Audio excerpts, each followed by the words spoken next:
Hello there, everybody, and welcome to the Jimmy Dore Show. My name is Keaton Weiss, filling in for Jimmy this evening. Got a great show for everybody. Thanks very much for being here. Always a pleasure to get to do this. And so hope everybody has a good enough time with me tonight. It's my job to entertain you, and I am here to do the best that I can. Hope everybody had a good July 4th. Happy 4th of July to all of you, except, of course, you godless communists. Tough July 4th for the communists. Kind of tense, right? Kind of a tense mood if you're a dirty communist this July 4th. Got a lot of negative press for the communists this year. I tell you, communism gets very unfairly in the press. Gets very bad press, communism. You know, it's very unfair what they do to the communists. It's horrible. It's terrible. They get worse press than me, those communists. Well, thanks, everybody, once again for being here. We got a great show. Kurt Metzger will be joining us a little bit later, but I want to waste no time introducing our guest for the evening, for these first couple of stories. Savage Joy Marie Mann is the host of a long-running podcast where she's interviewed over 300 guests over the years, including activists and public figures. A prominent disability rights advocate, she served as a national organizer, a lead organizer for the March for Medicare for All, and produces in-depth investigative journalism on wrongful convictions, notably advocating for prisoner Temujin Kensu, who we're going to talk about this evening. Her broadcasts blend sharp political commentary with humor that amplifies marginalized voices and challenges systemic corruption. She has a new book out called Our Friend Temujin about this Temujin Kensu case. Please welcome to the program, Joy Marie Mann. My friend, thanks for being here. Thanks so much for having me. It's been a minute since I've been on Jimmy's show. And you know what? I really have to update that because I've interviewed almost 600 people now. Oh, wow. Well, there you go. 9 years this month. So, yeah. Oh, awesome. Awesome. Well, congratulations. It has been a long run for you. And yes, now up to over 600 guests. Well, that is awesome. And we talked about this Temujin Kensu case about a year and a half ago on my show, but this is the 40th anniversary of the crime for which he is still in prison. And this is just an absolutely shocking case that, I always think is worth amplifying, not just because of the injustice done to one man, but because of the implications for all of us. I mean, this is really a case of the government just deciding, you know what, somebody has to take the fall for an unsolved crime, and it could be anybody. It could be anybody. I mean, if they could do this to him, they can do this to anybody. So why don't we just start off with a little video breakdown? This was a news report from a few years ago about the pretty high-profile ongoing fight to overturn this wrongful conviction. Let's take a look. And fight for freedom intensifying decades after his conviction of a crime he claims he did not commit. 36 years ago, Temujin Kensu, then known as Fred Freeman, was found guilty of murder in the death of student Scott Macklem. The judge sentencing him to life in prison without the possibility of parole. Today, the calls for clemency in his case are growing. 7 Action News reporter Amira David shows us how the daughter of boxing legend Muhammad Ali is stepping into his corner in hopes of getting his conviction overturned. He claims he's serving time for a murder he did not commit. It was the murder case that captivated our WXYZ airways in the 80s and 90s, now referred to as one of America's most egregious wrongful conviction cases. The suspect claimed he was some 450 miles away at the time, but was never given a polygraph. 37 years behind bars for Fred Freeman, the Michigan man who now goes by Temujin Kensu, convicted in the 1986 murder of a St. Clair County college student. Over the years, attorneys and journalists alike have found flaws in the argument that put him away. And today, a high-profile voice added to the chorus demanding his clemency. It's a fight that I refuse to give up. Activist Kalia Ali, daughter of boxing legend Muhammad Ali, speaking in Ann Arbor today about why she is involved. It's the kind of thing that I know if my father was still here, he'd be fighting today. Earlier, she met with Kensu at his correctional facility, then with his attorney, Imran Syed. The police, for some reason, became convinced that he was their suspect anyway. Syed says police worked backwards to prove his guilt. If you look at many actual innocence claims around the country, this one has more misconduct than just about any other. Also in Kensu's corner, Bill Proctor, who you may recognize as WXYZ's veteran investigator. It was 30 years ago that I started covering the story. Proctor, credited with exposing viewers to some of the troubling red flags, the results of a state-administered polygraph test. I was there with a camera when he passed it. On top of multiple alibi witnesses, placing Kensu far away from the crime. We think this is exactly the sort of case that clemency is designed for, where the facts of his innocence are extremely clear. And I just have full faith that the governor is going to come out and work with us on that. And today is Temujin Kensu's 60th birthday, his 37th birthday behind bars. An application for his clemency sits on the desk before Governor Gretchen Whitmer. We reached out to the state for comment, but did not immediately hear back. I'm Amira David, 7 Action News. Okay, so before I toss to you, Joy, I just want a brief note for the audience. You know, when you hear this story and how it went, it really is kind of difficult to believe what you're hearing. It borders on too strange to be real. That's how darkly comic this case is if it weren't so tragic, if there were not a man whose life was literally stolen from him for absolutely no reason whatsoever. So with that as a sort of pretext here, why don't we just start from what the crime was, who the victim was, when it was committed, and how Temujin Kensu became the man with the target on his back. Yeah, and you're so right. This story is insane, and I do just want to give the precursor that I have, documentation, court files, like everything all throughout my book, because I know people are going to be like, yeah, this is bad shit. It's been reported on in mainstream media. I mean, I have, not to cut you off, but I have a mainstream news article that we're going to read through in a little bit. So this sounds too crazy to be true, but it's not. Yeah. So 40 years ago, November 5th, 1986, a young gentleman, Scott Macklem, he was 19. He was shot in the side once in his community college parking lot. And he was the mayor's son. So Port Huron, Michigan is the area. And of course, since he was the mayor's son, we got to finish this shit. Now, this needs to be expeditious. We need someone to pay for this. Temujin was known as kind of like this bad boy. He was never like in trouble for anything like physical or bad or whatever, but he was in a rock and roll band. He had long hair. He rode a Harley, leather jacket, just one of those people, especially back then. It was during the whole satanic panic nonsense and all of that. Now you look at people like that and you're like, whatever, it's dime a dozen. But back then, he was looked at as, okay, he's up to no good. He was dating a girl who was not the most healthy to be dating. And her and her sister recommended him as far as perhaps one of the people who killed Scott. Now, over a dozen witnesses came forward and said that he was almost 500 miles away at the moment with a receipt showing his car was broken down and he was waiting for the parts to come in. So they had, this guy who they wanted to pin it on, but you have over a dozen witnesses saying, wait, we literally saw him, and they accounted for every moment of the day. So you have, how can we pin it on him?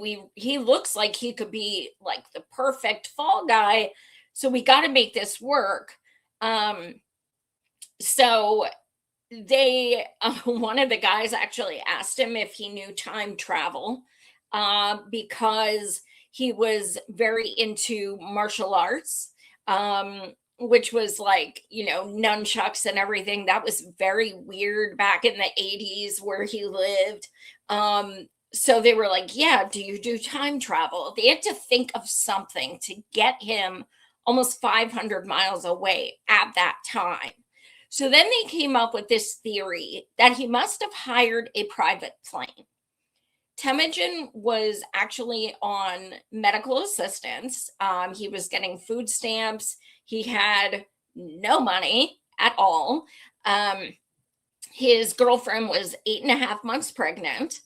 Apparently, he just goes to the airport, finds a guy hanging around, and just a pilot who says, yeah, you know what? I will fly you almost 500 miles away because, I'm just hanging out.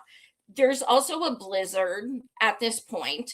No cell phones, no other car or anything. So apparently, according to the prosecution, he gets this guy who's just chilling at the airport in a blizzard. He flies him almost 500 miles. He has a getaway car set up for him to go kill Scott. And then the pilot waits around for the car to come back to him. And then he flies him back home. No pilot, no plane, no flight log, nothing, but this is what they're going with, which inadvertently acknowledges the fact that he was not in the area. So they're already saying, yeah, I think they're right. Like, he has witnesses. We got to say he wasn't in that area somehow. So nine So of these that was the witnesses first- testified in court that they placed him over 400 miles away from the crime within hours of the crime having taken place. So the Yeah, theory nine was of that he them, chartered a round trip private plane to go commit this crime and then fly back to where he was. That was the theory. And that theory apparently passed muster at trial. So adding on to this, they had, I guess, an expert witness testify at the trial, a pilot, right? And do you want to say who that pilot was?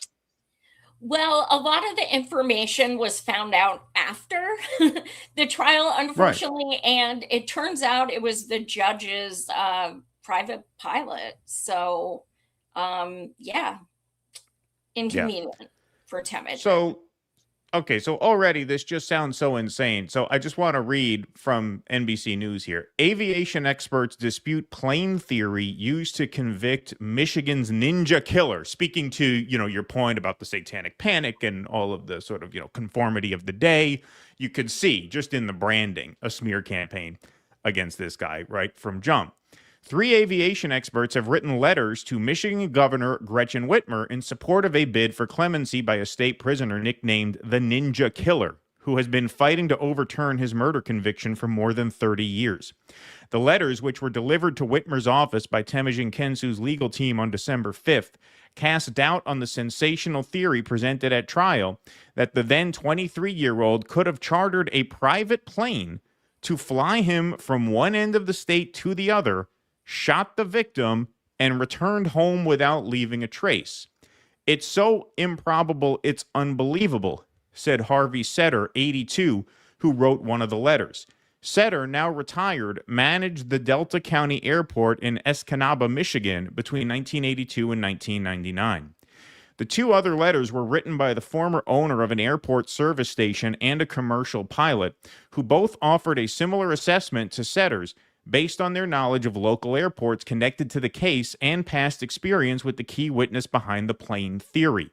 The men say they were not previously contacted by authorities. Kensu, now 60, has insisted since his arrest that he had nothing to do with the fatal shooting of Scott Macklem, 20, a student at St. Clair Community College and a campus parking lot in 1986. No physical evidence has ever connected Kensu to the murder. At trial, 9 alibi witnesses placed him in Escanaba, more than 400 miles away from the crime scene, in the hours before and after the murder. But Mike Wendling, the current top prosecutor in St. Clair County, dismissed the plane theory as a red herring. Wendling said in an interview that he's convinced the jurors convicted Kensu in part because they didn't believe the alibi witnesses. 9 witnesses didn't believe them. 3 other people testified at trial they believe they saw Kensu, who went by Fred Freeman before he converted to Buddhism in prison, on campus the morning of the killing. If you were to sit down and look at this case fresh again, Freeman would still be the leading suspect, Wendling told NBC News, which I think is just kind of an insane thing to say. Well, he's still the most likely suspect. That's not the threshold you have to meet as a prosecutor. You have to prove your case beyond a reasonable doubt, right? It's easy for them to say because they never treated anyone else like a suspect. They never interviewed anyone else. So, yeah, he's the most likely because he's the only one you ever had. Right, exactly. So you mentioned, also, and you write about this in the book, some of the corruption surrounding the case at and around the time of the trial. Do you want to talk about that a little bit? There's so much. So I'll do like my just a brief synopsis. The prosecutor, defense team, and judge all knew each other and were working together. There was dirty money involved. There were other politicians involved. The prison staff paid a guy, Philip Joplin, to say that Temujin admitted to him that he committed this crime and then later recanted when he got sick with cancer. Temujin's so-called defense, who was a public defender, was notably an alcoholic and did crack cocaine throughout the entire trial, was disbarred. He did not get a new trial, even though his other clients did get a new trial. There's just so much. It is a very, very poorly written movie. Yeah, no, I mean, if you would really not believe this if this were a script, you would think it is too far-fetched and too absurd. And that's why this has been, a fight for the 40 years that this man has been in jail. I mean, this is everybody's worst nightmare, is that you just get swept up into the system for no reason. Obviously, here you had a connected person who was killed. There's tremendous pressure on the police to solve the case. When a mayor's son is killed, that can't go unsolved. You have to get somebody. And this guy was just so obviously railroaded that 9 witnesses can testify under oath they saw him 400 miles away, and the explanation at trial was that he chartered a private plane to and from the crime scene. I mean, it's just beyond laughable. So much so, apparently, that Gretchen Whitmer, the current governor of Michigan, apparently her father, who has since passed away, had lobbied her to commute his sentence. Is that correct? And she has apparently not commented on this case one way or the other. Yeah, and that's what's so frustrating, because in this past May, it was 40 years. He went in at 23. He is now 63.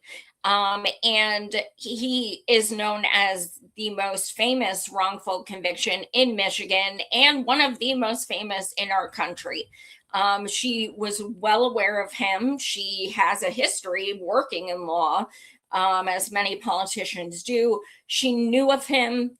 We have sent thousands of emails and postcards and letters, and we call nonstop.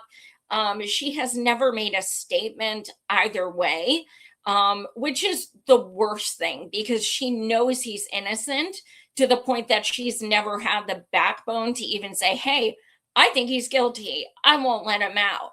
She won't say that because she knows he's not guilty, and she knows the pushback would be astronomical.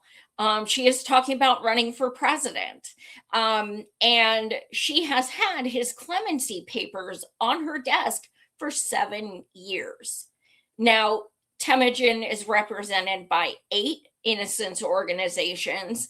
He has Kali Ali, who was in the video. She's in my book as well.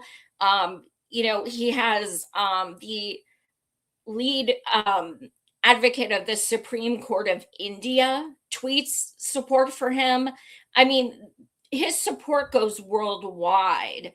And some of your favorite movie directors, actors, and such have more on the down low, but they have met with Whitmer and stuff on his behalf. She will not budge. I get into this in the book. Corruption always comes down to money. And it comes down to the fact where this man has already wasted 40 years of his life.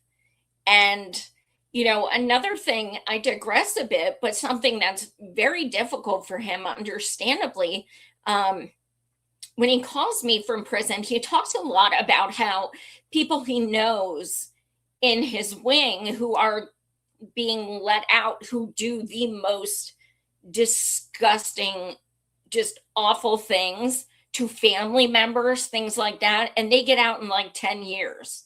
And he's like, I supposedly, not to minimize this in any way, shape, or form, because this man was a victim, but he was shot one time, and here's this man 40 years later, no possibility of parole. And he's just in there like trying everything. We have done everything. So at that point, I'm like, look, I can't believe nobody's ever written a book. I'm doing it. Well, the book is called Our Friend Temujin, The Wrongful Conviction of Temujin Kensu. You put me in touch with Temujin. I got to talk to him on the phone once after we did our first interview about this over on my show about a year and a half. And, I think a big part of it, I mean, sure, state politics, money, relationships, all that. I mean, New York is a machine politics state. I'm not as familiar with the intricacies of Michigan politics, but I think a huge part of this is the fact that, she does not want to be perceived as soft on crime. I mean, you see, Democrats in particular can often be even worse than Republicans on this issue because they have a reputation for being soft on crime. You remember Bill Clinton, when he was running for president, he flew to Arkansas to oversee the execution of a man who was essentially, and I don't say this to be crude, I mean literally a mentally retarded man, a man who had tried to kill himself after committing a murder. He ended up lobotomizing himself. And the man literally had the mentality of a child. And his name was Ricky Ray Rector. And Bill Clinton, because he was running for president, flew to Arkansas, made a big theatrical show of executing this guy in a display of performative cruelty meant to convince people that he was tough on crime. And Gretchen Whitmer, I'm sure, rationalizes this to herself. Well, I'm a woman, and so if I'm a woman and I'm going to run for president, I have to show I'm tough, which means I can't let a murderer out of jail, even though her own father apparently had been lobbying her to commute his sentence. That's how obvious it is. That's how outrageous it is, and it's unconscionable. I mean, to be the kind of person who has the power to try and get this guy some piece of his life back that was just stolen for him for no reason, and to decline to do that because of your own political ambitions. It's craven beyond what most of us can fathom. And there are people on her staff who also want him out. I mean, this is a very, a lot of people are very unapologetic. I see him, I've known him 6 years now. I flew out to meet him in prison, interviewed him for over 4 hours, and I'm 85% blind. So I convinced them to, after a long process, convince them to let me bring in a tape recorder because it's hard for me to read and write without my electronics, which you can't bring in. So I have the only recording in over 30 years in Michigan prison because of that. So yeah, something good came out of my blindness. But anyway, when I went to see him, it became so much more clear what he deals with on an everyday basis. It is so filthy, so nasty. People are so rude. The people who work in the prison they'll treat you like trash too, because you're visiting. Even myself as a journalist who's not one of them, or however they refer to them. Temujin says they say that. Even me, it didn't matter. They think you are all just complete scum. And it takes its toll, of course, mentally, physically. And as we spoke before we went live, Temujin's not well, health-wise. Yeah, he is sick. He has a mass in his brain, could be cancer, not getting the treatment that he needs for it. It's just a horrible story, and it's a story about how much how many rights we actually have in this country. You have rights on paper, but if the government wants you, they'll come get you, and if they need somebody, they'll go get somebody. And it's just really scary. It's very sad, but it's a very important story, and I'm so glad that you've been highlighting it. So we're going to keep you for one more segment. But before we wrap this segment, just tell people where they can find your book and learn more about this case, please. Yeah, so you can get my book at barnesandnoble.com or amazon.com. I do keep Temujin updated with book sales, and if you leave comments in the reviews or anything like that, he sends his love, Keaton, and to Jimmy for having me on. He is a big fan, and he loved, speaking with you as well. He gets so excited, and it means so much. I always tell him about positive comments or anything. It keeps him going. So anyone who buys this book and can share the story, we appreciate it so much. It's so important to get this story out because I don't know how long he has left, quite honestly. Yeah. And, I've heard you say in the past that you suspect that they want him to die in prison so that they never have to actually face what they did, and they never have to be held accountable for what they did to him. If he dies, he goes away. So once again, a very sad story, but a story worth highlighting nonetheless. So thank you for sharing that with us. Okay, we're going to go. Absolutely. Yeah. We're going to go right into our next story here. So I'll reset this. Welcome to the Jimmy Dore Show, everybody. Keaton Weiss here with Savage Joy Marie Mann, who is an author, podcaster, and activist, very prominent East Palestine activist. And so there is some news out of East Palestine, Ohio, this week. A new study suggests, look at that, health damage from exposure to Ohio toxic train spill. Wow, that's really surprising. I didn't see that coming. I thought it was safe to go back home, and everybody was being paranoid and being a bunch of grandstanders for making a big deal out of this here. Research finds immune systems still responding to toxic chemical exposures related to East Palestine derailment. In the weeks after the East Palestine train wreck culminated in a towering fireball and chemical release in the small Ohio town, Jessica Boersma was seriously exposed to the stew of compounds emitted from the derailment site. Boersma lives less than a quarter mile away, and as a city council member, she had to spend significant time at the site coordinating with first responders. Now, the first long-term research carried out on East Palestine residents exposed to the disaster suggests how it may have affected her. Blood drawn 6 months after the accident showed signs of chronic inflammation and altered cell counts, suggesting the chemical exposure had damaged her body. More broadly, the new peer-reviewed pilot study that checked blood samples suggests that some East Palestine residents' immune systems were still, quote, responding to toxic chemical exposures by fighting off an attack or repairing their bodies. The research did not look for particular diseases. Compared with a control group, East Palestine residents showed higher numbers of red blood cells, higher hemoglobin levels, inflammation, and an increase in the number of cells the body dispatches to attack and eat chemicals in order to remove them from the body. The East Palestine residents also showed higher levels of proteins that work to repair tissue damage and lower numbers of cells that fight infection, which suggests a response to a chemical exposure.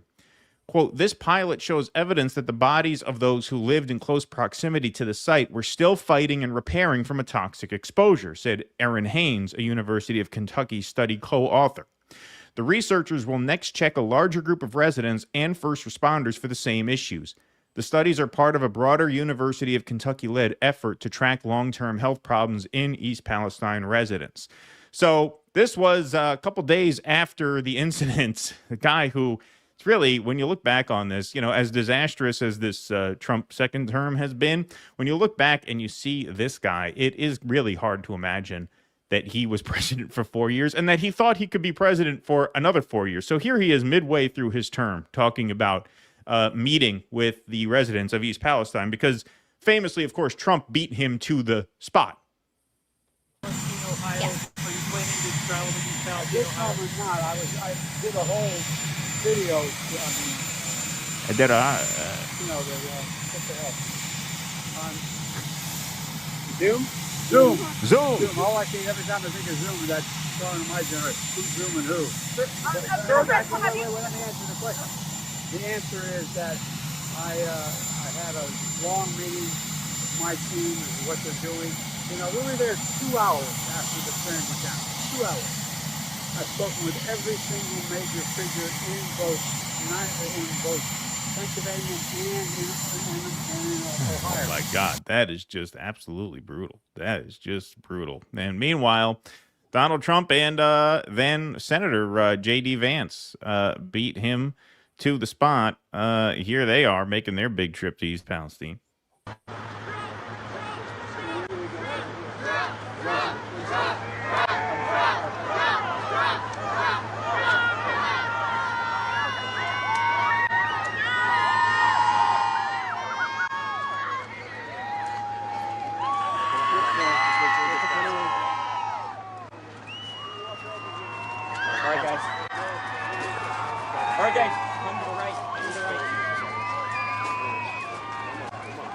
So they were very excited to see him there. You've been to East Palestine, Ohio, how many times since this accident? 5. 5 times. 5 times. So you've met with a lot of the people. I don't know if you're familiar with any of the people cited in this report. I know you've done a lot of interviews there. Yeah, and I was there that day that Trump was there. And the interesting thing, I digress about a bit, but Biden, when he says he met with people, the truth is he met with 3 people and they were pre-selected and they work for an organization that Hillary Clinton is connected to. So they were like aspiring politicians. Right. They were not activists. They were not, one of them didn't even live in the vicinity of anything. It was a total shit show. He did absolutely nothing. He didn't meet with anyone who was truly affected, who needed to be truly heard. But as far as Trump, there's a lot. I mean, East Palestine as a whole hates Trump, hates him because of what he's done, like nothing. But when he was there, I was standing with some of my friends who were, who had signs and were crying and pleading, help us, help our children, help us, just at the motorcade as it was going by. And I have it on my page. It was heartbreaking because you see these little kids, wearing gas masks for children, never knew there was such a thing. And the parents are just begging. Not to mention Vance is from the area and he used to go and fight for them in court. That's what's so bananas. They actually thought they would get some relief when he was elected because you can Google it or go on YouTube. You can check, him going in court and fighting for people of East Palestine. That's why it is so disgusting. About a year ago, he came out and did a press conference. I'm going to be working firsthand with East Palestine residents. Nobody knows what the hell he's talking about. Everyone knows everyone. And they're all like, I didn't talk to him. Did you talk to him? And nothing has happened.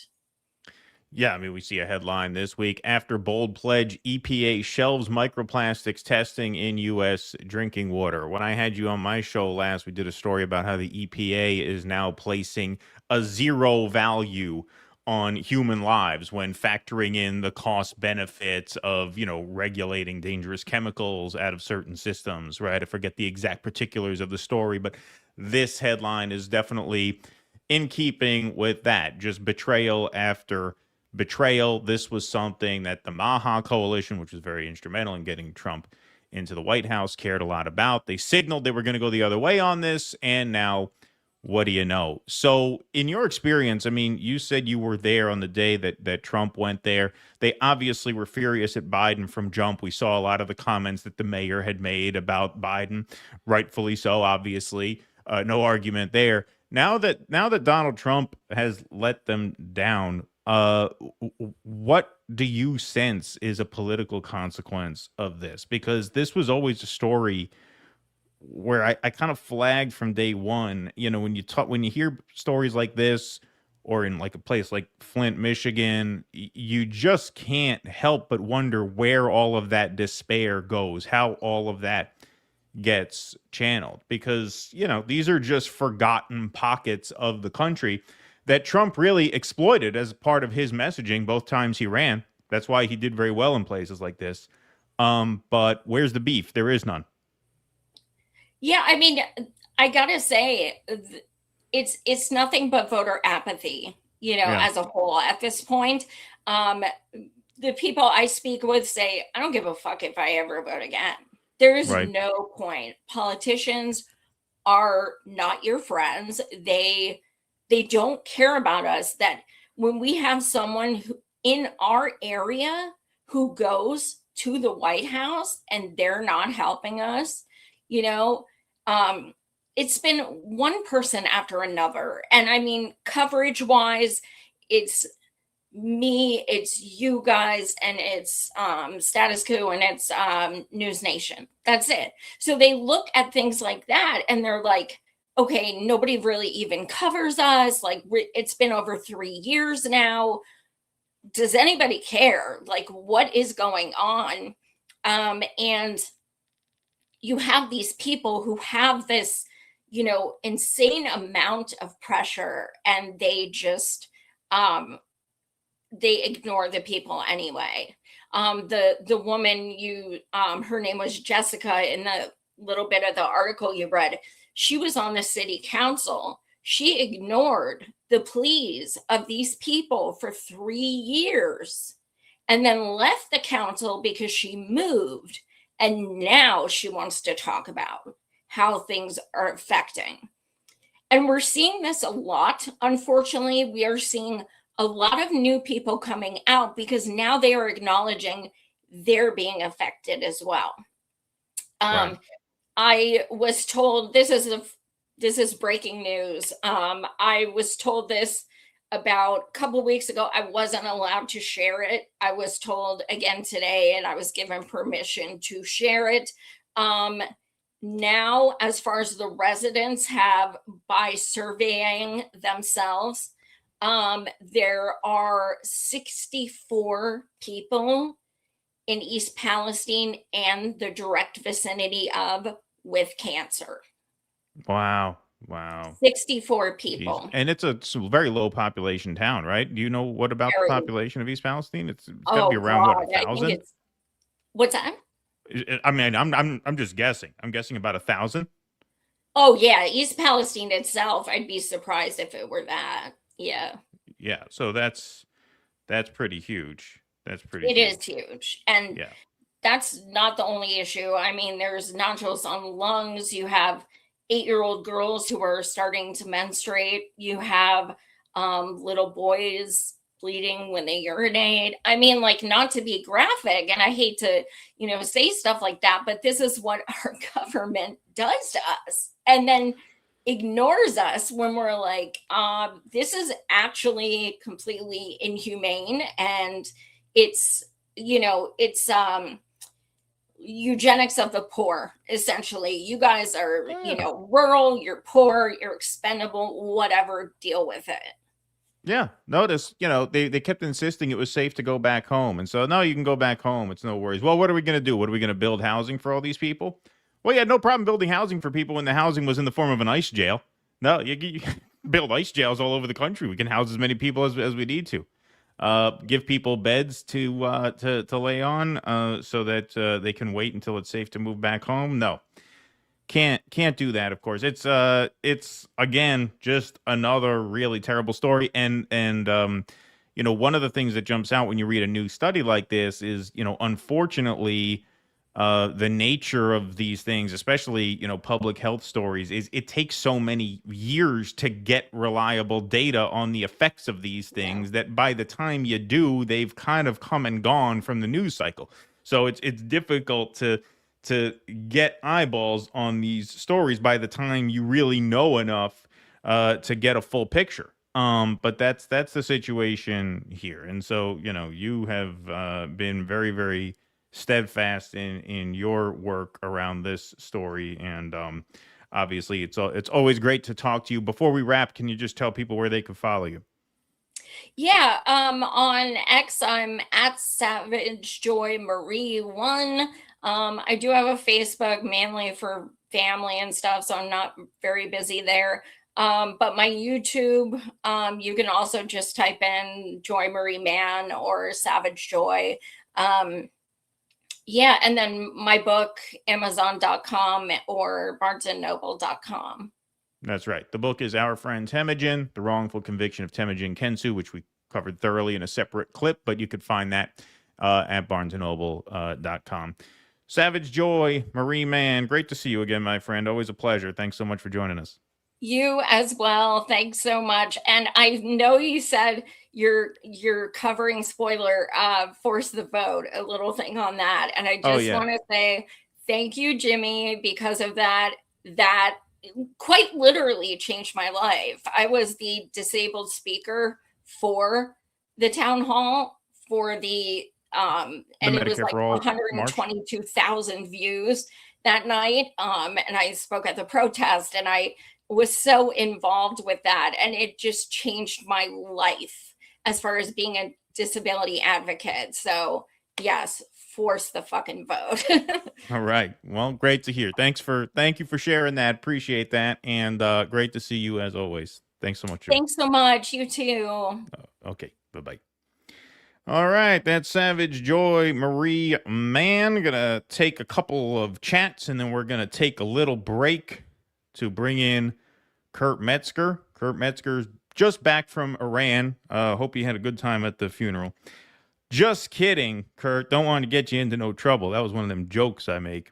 So many reasons, says R. Dean W., why defund the police makes sense. These types of cases should never happen. There you go.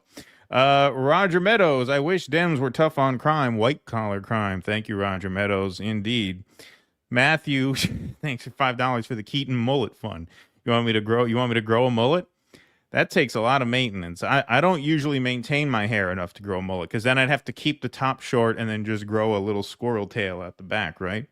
Seems like a lot of work. But hey, one $5 donation at a time, and maybe I'll think about it. Chiliop Hanglefrat, thanks for the $50. That's a nice donation. Really got to seize the opportunity to dress up as Joe Biden for Halloween this year. Also good for East Palestine to get more coverage. Yeah, Joy has been on that case from the beginning. She's made 5 trips there herself. All right, it looks like that's all we got in the chat department for now. We'll take a quick break, and we'll be back with Kurt Metzger.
All right, we're back here. We're back. Thanks everybody very much. Gonna bring in Kurt Metzger over here. Nice digs. What's up, Kurt? Thanks.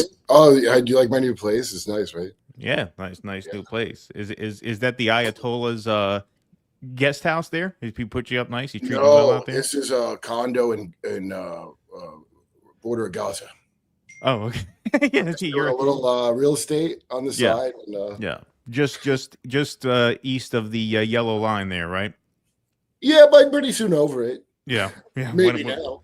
One of Jared Kushner's new complexes there. You know Jared? Keeping it warm. You know Jared. Yeah. He's got a beautiful place in Albania too. You got to see Albania. Yeah. I hear they're having some. Yeah, they got flamingos there. I hear they're having a problem out there with the riffraff. You know. It's like Trump's daughter can't discover a new island while swimming anymore. I know. The problem is, people are jealous. Well, there's a lot of jealousy, a lot of resentment. A lot of class warfare nowadays. How was your 4th of July? Did you spit on any communists on the 4th of July? I did buy down barbecue there in Texas. I did buy barbecue in the Texas way. There you go. There you go. Do you like 4th of July, or as dogs call it, the end of the fucking world?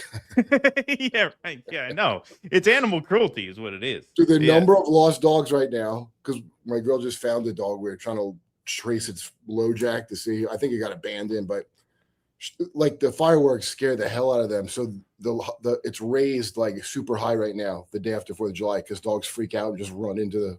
Oh, yeah. It's fucking crazy. Yeah. No, I bet. Pretty crazy stuff. Well, we got some stories that we're going to get into tonight. Welcome to the Jimmy Dore Show, everybody. Keaton Weiss here with Kurt Metzger filling in for Jimmy. It's a sad day for me. Because I really thought I was going to get another, 36 years out of my Graham Platner voice, Graham Platner. Is Graham Platner the one with the weird tattoo who's a Democrat? Yeah, exactly. Okay. Exactly. Yeah. They pulled him off the front lines of Ukraine and thought they could make him a senator, apparently. Was he really in Ukraine? Or no, I'm just saying that because he's got a Nazi tattoo, right? Oh, wait, yeah, that's right. He got that. Didn't he get it in Ukraine or something? Yeah, he should have. He would have gotten a lot more mileage out of it if he got it in Ukraine. You don't want to get a Nazi tattoo in bumfuck Virginia. That's no good. If you're gonna get a Nazi tattoo somewhere, you got to get it in Ukraine. But Politico comes out with the bombshell today. So if you were on Twitter around 2:00 in the afternoon, you saw some rumblings that there was going to be a big story. He had canceled some campaign appearances.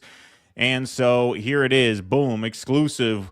Woman who dated Graham Platner says he sexually assaulted her. So we're going to read through this. A woman. Hey, is my mic better? Wait 1 second. Is my mic better? Because I guess I was using my. What's that? Okay now? Oh yeah. You sound okay. Was it on the other thing? I just got a note. Yeah. Sorry, I just want to check for you. Got it. Dig into this. No sweet problem. Story. Exactly. A woman who dated Maine U.S. Senate candidate Graham Platner says he forced her to have sex with him nearly 5 years ago, despite her repeated objections. An allegation Platner denies. The woman, a 41-year-old Maine resident named Jenny Racicott, detailed the alleged incident to Politico in 3 interviews over the past 2 weeks. I think that's how you say it, her name, Racicott. I always feel like there's pressure to get a name right when the person's been in the news long enough, but she's only been in the news a few hours. So if I get her name wrong, and seeing as how I'm ignoring the Epstein files, I don't think she got a good shot. See as how I'm totally overlooking the evidence from the Epstein files like a jerk off. This should be a real humdinger. Yeah. Politico also spoke with a man Racicott dated and confided in the years after the alleged incident and reviewed documents, including emails between Racicott and her therapist and messages between Racicott and an acquaintance whom she warned against getting involved with Platner years before he ran for office. Racicott said she had an on and off relationship with Platner, who is now the Democratic Senate nominee in Maine, for more than 2 years before he entered her rural Maine home uninvited one night in late 2021, deeply intoxicated, and forced himself on her while she repeatedly told him to stop. She said she cut off contact with him after telling him the encounter was not consensual.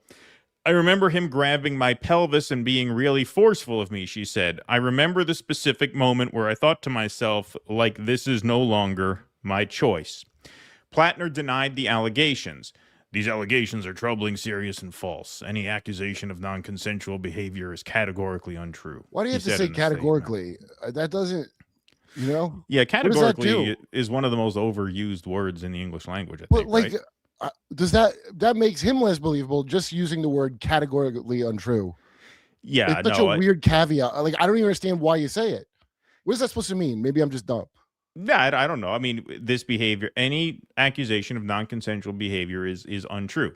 You don't need the word categorically, right? So in the category of true and untrue, this would be in the section of untrue. Categorically, yes. This is in the untrue section. Yes. Yeah, exactly. It's something weird about that. Well, I don't know. I mean, No, he's toast. He's toast. Yeah. He's done. He's done. This gets pretty bad.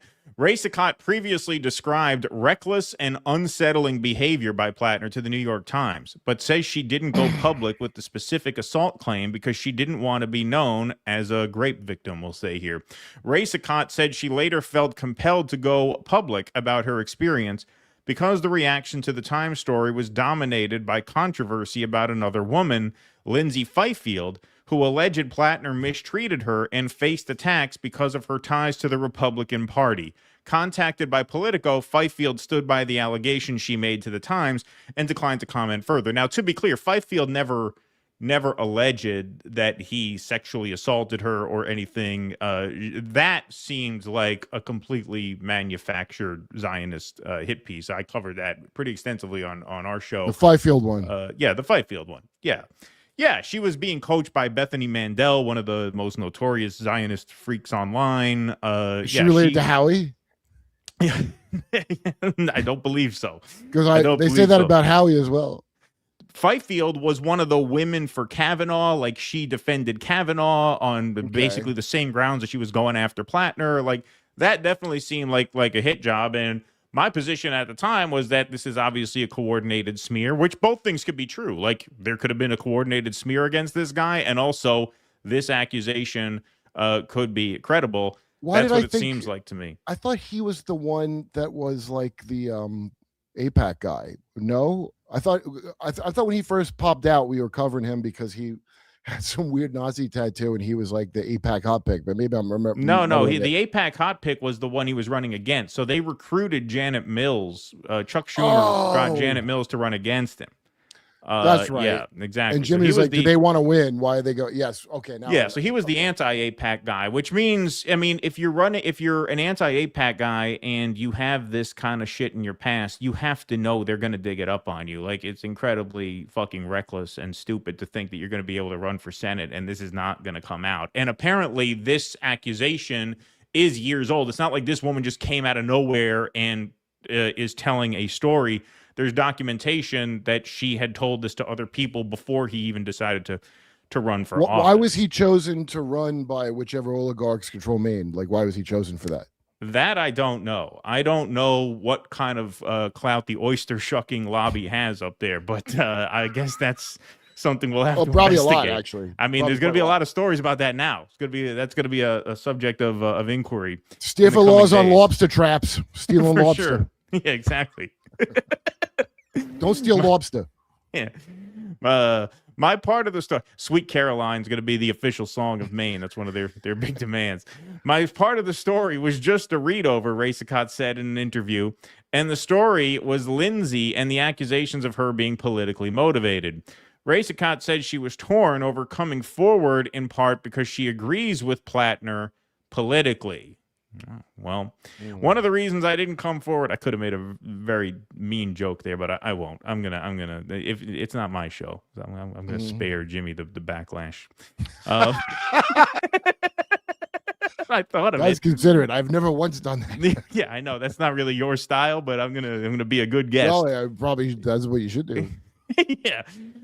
One of the reasons I didn't come forward sooner was the huge moral conflict that I had between supporting his politics but not supporting him as a person, she said.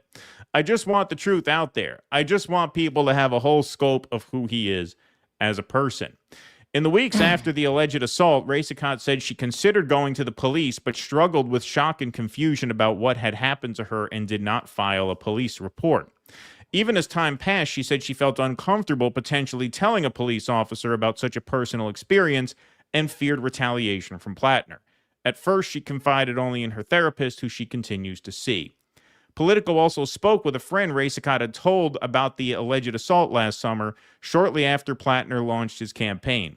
The friend, to whom Politico granted anonymity due to fear of social and professional backlash, recalled Ray Sakat telling her about the incident, including that Platner had been, quote, very drunk and wouldn't take no for an answer.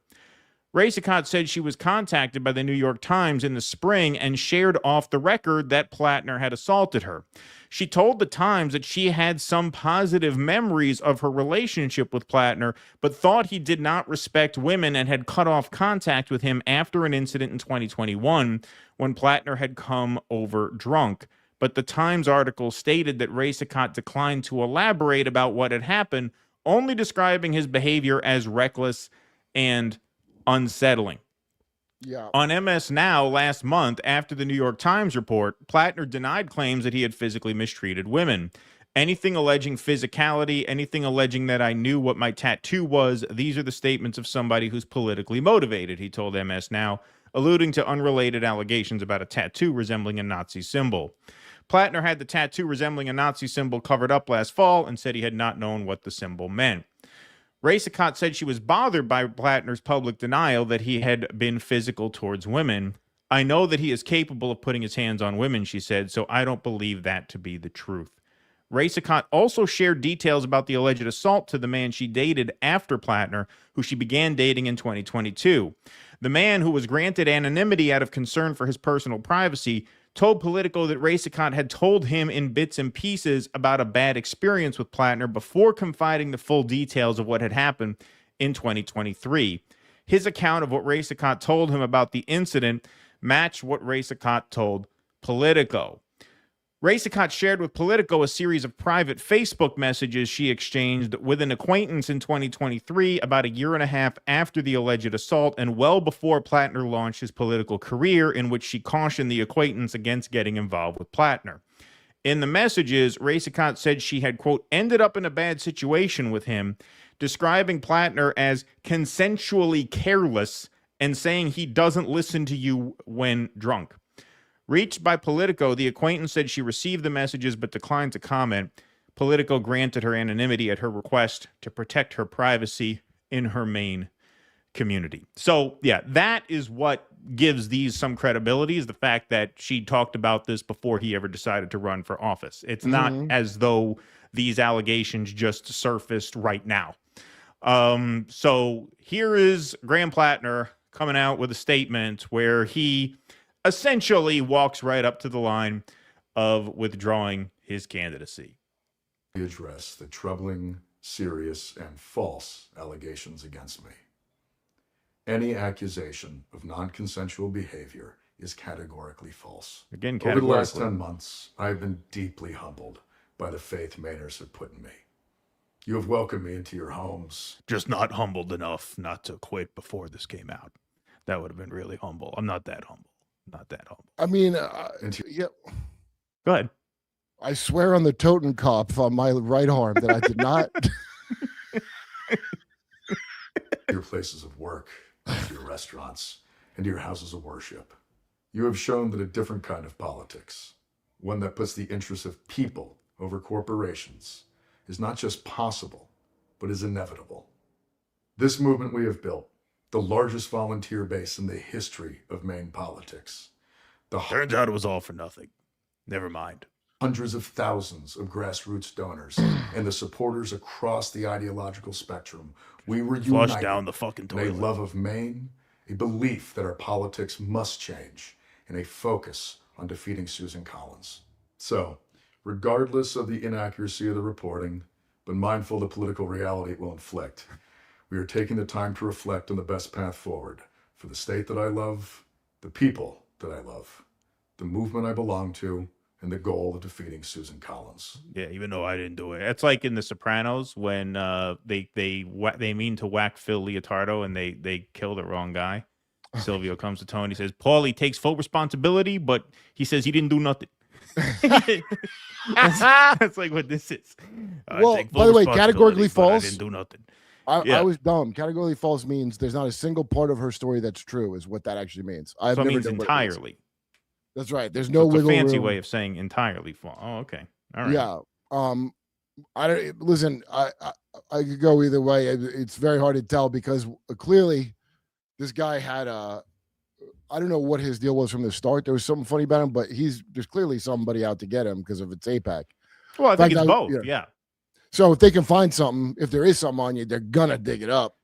Right. That's what I mean. Even if it is questionable, like even if you can't know for sure, like there was clearly enough there where you had to know that this was going to be completely debilitating to your campaign going in. Well, And everybody in this punk ass country for a year and a half. Yeah, exactly. Look, this punk ass country forgot about the Epstein files like almost immediately. Well, So hey, this is what I said. Why not take a shot? I guess you figure. I mean, this is gonna be studied for a long time. How people in the Epstein files are able to skate, but some others are not. Right? Like how is Donald Trump and Bill Clinton? They're just they have a certain Teflon quality, and then there are others who don't. Like I don't have an answer to that. I really don't. I don't think anybody has a full answer to that at this point. But clearly, this is curtains for him. He's done. Those were the goals when we launched this campaign, and they remain my goals today. On June 9th, 154,058 Mainers, the most in primary history, voted to reject a broken politics beholden to Washington and the donor class. They voted for hope, for change, to take back our economy, to take back our power, and to take back our Senate seat. Throughout it all, you never turned your back on me, and I will not turn my back on you now. Every one of you deserves to see that vision come to fruition and see Susan Collins defeated. And we will use every tool at our disposal to do so. Don't use the one tool. As Maine goes, Yes. so goes the nation. Wait, As what? always, thank you. Did he say as Maine goes, so goes the nation? I guess Is that that's true? a phrase up there.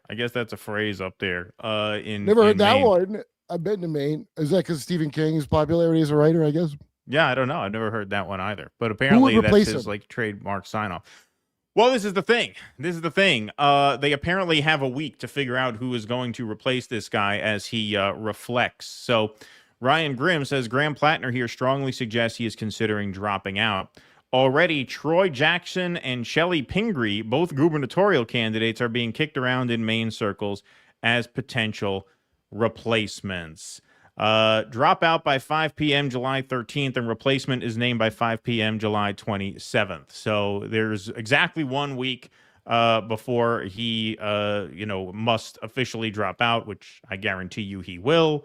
Now, odds of Democratic U.S. Senate Graham Platner dropping out surged to 38%. That's now way higher than that, I'm sure, as of now. This was hot off of the press. I'm sure this is getting close to 100% since that statement was made. And there was some foreshadowing. Now, remember, in the Politico story, they say that the New York Times, which had the original story, which I think was the sort of Zio hit piece, that they had heard from this person. And so it is possible that they knew more than they were letting on at the time. Not necessarily about the specifics of the allegations, but you look at this question here in a bit of a different light now when the interviewer gives him a chance. Hey, is there something new you want to get ahead of?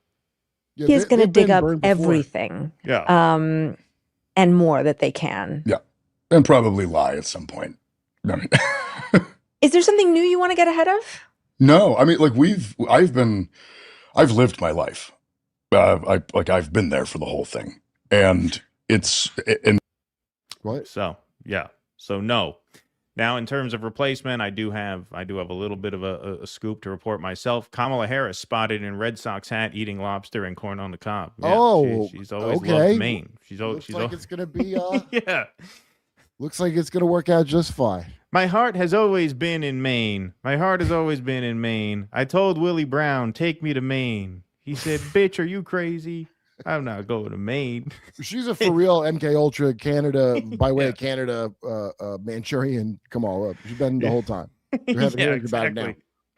They should try to put her in there in Maine. Yeah, I don't know if it'll be Janet Mills or one of these governor's candidates, but That's a major L. That is a major L, and that is a huge fuck up. Like you said, Kurt, whether the allegations are true or not, there was a lot of writing on the wall that there was stuff out there, and at the time, Why? Because of one Nazi tattoo.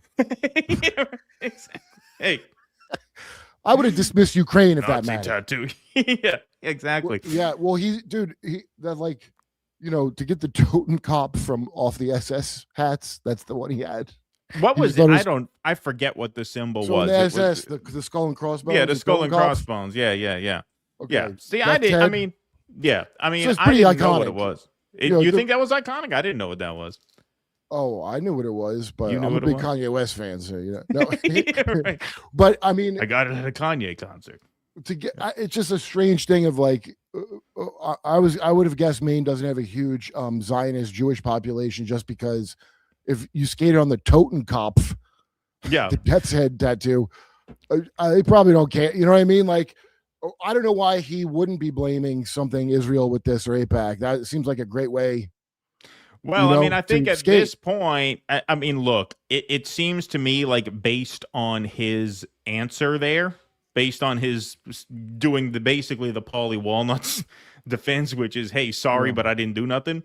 It sounds like he knows he did it. Like if you didn't do it, you should just trump your way through. No, Just he power might through. know. Just say, hey, it's a hit job. I didn't do anything. Yeah. I'm staying in. If you're going up there and you're talking like that, that means there's probably truth to those allegations, and he knows he's done, because at the time the first New York Times piece came out, the people who had endorsed him, the people who had gone to bat for him and doubled down on their endorsement after that, saying this was basically a smear, which made sense at the time. And look, you can only live in the present, right? You can't see into the future.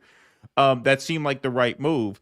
But they all said, hey, look, if anything comes out where this guy's credibly accused of being violent with someone or something like that, we're out. And now they're all out. I mean, Ro Khanna has come out and said he's out. Ruben Gallego, all these endorsers are out. He's done. He's completely fucked this up. Susan Collins, I'm telling you, man, you take that woman to Vegas, because she has some kind of luck. I mean, she's not been popular for many, many years, but she keeps winning.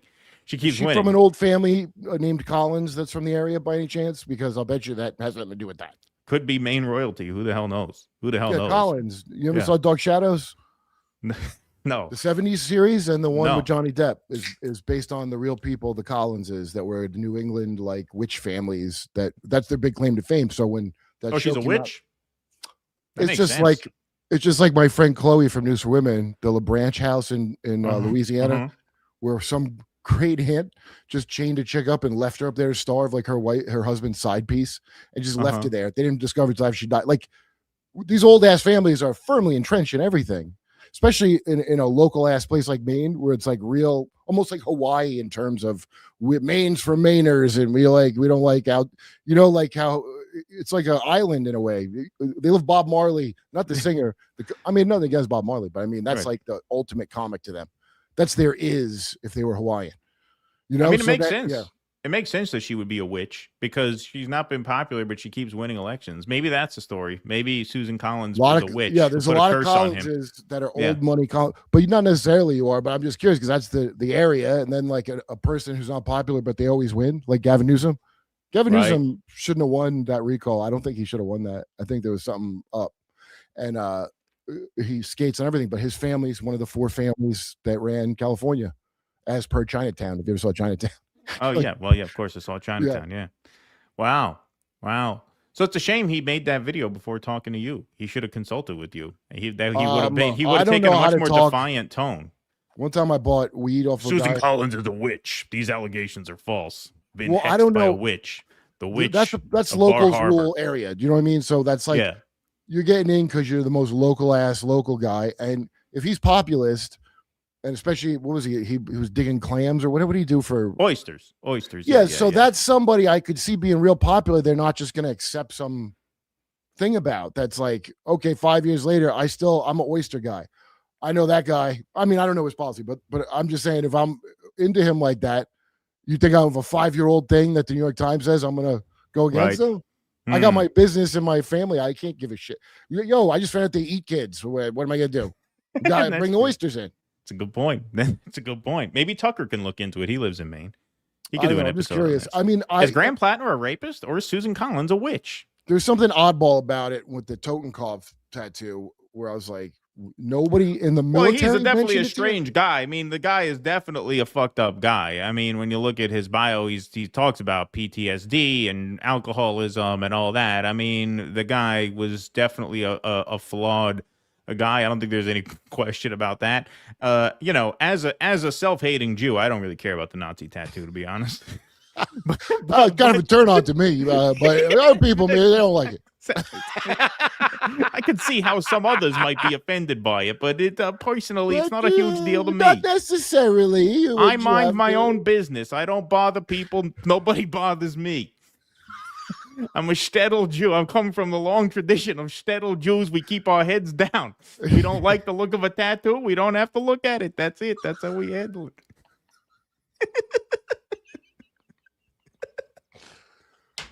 Just go over this way. Yeah, exactly. Oh, that's why the Israelis despise you. Oh, Your that's asthma right. and your sensitivities are Exactly. disgusting to the robust. Exactly. Graham Platner, we hardly knew you. I was looking forward to doing your voice for 36 years. You could run as many times as you want in the Senate and gone before it started. What He's probably the least fucked up guy that ran for office ever in Maine. Honestly, Yeah, I bet that's you, true. If That's you look probably into true. it. Yeah, probably true. Too bad. All right, let's move right on along. What do we got over here? We got some Rumble rants and some super chats. So I thought that Misha had sent the same one 4 times, but apparently the same chat has been sent 4 times for $50 each. So that's very generous of you, Chiliop Hanglefrat. Oh, that was Graham Platner. Yeah. Like, hey man, I don't live in Maine. Or I'd be like, Yeah. Yeah. Do what I can for you. Chiliop Hey. Hanglefrat. Really got to seize the opportunity to dress up as Joe Biden for Halloween this year. Also, good for East Palestine to get more coverage. Thank you for that generous donation. Roger Meadows says Ohioans can take SB 78 HB 289, which replaced the Ohio private insurance system with a government-run universal plan. That's sitting on the shelf and gathering dust, and run that as a ballot measure amendment. Roger Meadows knows all about the ballot measures. That's your cause out there. Thanks, Roger. Chiliop Hanglefrat says, Kerp, I'm going to read Clock Shavings. Any other recommended books? you know what? I haven't read Clock Shaving. This is one I have to get. I still have to get. So let me know how it is, I guess. But yeah, Michael Hoffman, Twilight Language, Michael O. Hoffman. I just had him on Dirt with Kerp, and boy, is that guy smart. He turned me around to Thomas Jefferson. I was a little soured on old TJ. You know that? Oh, yeah? But it turns out Franklin was the more of the creep historically, if we're just looking at the facts, than Jefferson. Chesterfin. Do you know Thomas Chesterfin believed in he called the right to error, meaning you're allowed to like Alex Jones could have never been sued how he was. The founding fathers call it that, the right to error. So they go, dangerous misinformation. Like that was intentional that you'd be allowed to. I mean, the rights that CNN and the government have to lie. He should run for Senate in Maine, Thomas Jefferson. That'd be good. You need the right to error up in there. Graham Platner should invoke that. And get Another back in the race. ginger, but with no death's head tattoos. I invoke the right to err. I re-enter the race. Steve D. Bertram, Keaton and Kurt. Too bad Kiriakou isn't on tonight. All right, well, He's it's not not? too bad for us. That's why we're watching us. E.O. Shush, when this woman learned Platner might vote against vacuum bombs that would vaporize children, she had to muster up the courage to come out. Yeah, good call, E.O. Shush. Yep. I mean, look, it's just the timing is awfully suspicious. But again, there's no way to tell. You would think he would know about this ahead of time himself. This is why most people don't run for office, because most people know there's something that's embarrassing. Even if it's not true, if you're going to go up against these people, they're going to come at you with everything they can find. So if there's anything questionable, you can't do it if you think it's going to sink you. And I don't know what he was thinking. But what are you going to do? All right. Welcome to the Jimmy Dore Show, everybody. Keaton Weiss here with Kurt Metzger. It was July 4th weekends, and communism was on the brain. That's right. In Independence Eve speech, Trump warns of communism, then promotes one-party rule, reports Common Dreams. President Donald Trump spent his address to the United States the night before its 250th birthday, fear-mongering about the communist menace and suggesting that his Republican Party should govern the nation for a century. America will never be a communist country, he said from Mount Rushmore, South Dakota, Friday night. We can only lose the midterms if we allow ourselves to lose the midterms, if we are foolish and stupid and unwise. Check, check, check. Yeah. What the fuck? Okay. Yeah. His remarks clearly implied a false link between communism and the Democratic Party and promoted a bill that critics say will make it harder for millions of eligible voters to participate in elections. That's, of course, the Save America Act, which claims to address the documented non-problem of non-citizen voting by requiring voters to show documents such as passports and birth certificates, which can be expensive and difficult to obtain, especially for low-income voters. Such requirements would also impose added burdens on rural voters and married women who have changed their names. Well, they tend to be Republicans, but he's pretty confident that the Save America Act is just what the doctor ordered. So here he is.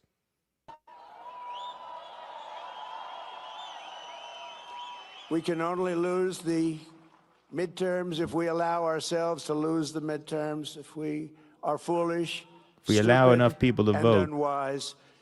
But if we terminate the filibuster, as we should do, and immediately vote for the Save America Act, then we will not lose an election for 100 years. We do that, we're not going to lose an election for 100 years. No. Really?